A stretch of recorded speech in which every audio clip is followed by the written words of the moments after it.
جمال memorial trust اسپتال کے زیر اہتمام چیریٹی ڈنر کا انعقاد برمنگھم کے مقامی ریسٹورنٹ میں کیا گیا، جس کا مقصد جنوبی پنجاب کے شہر میاں چنو میں غریب اور مفلس عوام کو فری علاج کے لیے 50 بیڈ پر مشتمل اسپتال تعمیر کرنا تھا۔ چیریٹی ڈنر میں برمنگھم بھر سے مخیر حضرات نے شرکت کر کے اس کار خیر کے لیے دل کھول کر عطیات دیے۔ عابد کاظمی رپورٹ کر رہے ہیں۔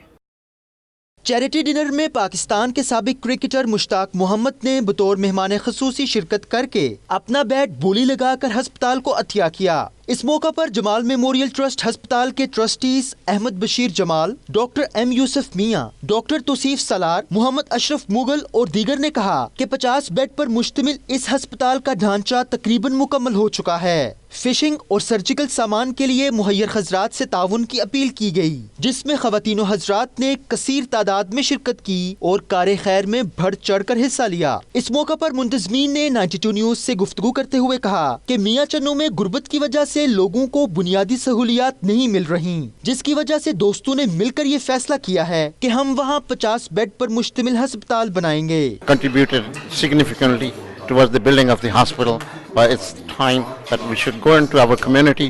یہ سٹارٹ کیا ہم نے سپٹمبر 2016 میں، تو اس میں میں نے ذاتی طور پر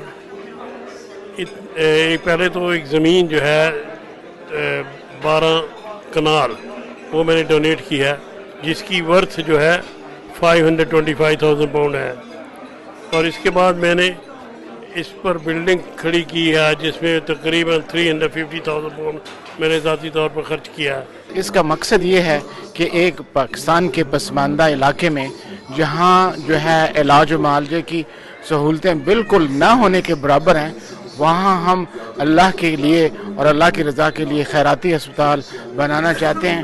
This project, which we have conceived about 10 years ago and started about 2 years ago, has taken us a lot of hard work to come together and make a good team. مقررین کا مزید کہنا تھا کہ یہ ان کا پہلا چیریٹی ڈنر ہے۔ وہ برطانیہ کے باقی شہروں میں بھی ایسے پروگرام کا انعقاد کر کے دیگر مہیر حضرات کو بھی اس نیک مقصد میں اپنے ساتھ شامل کریں گے۔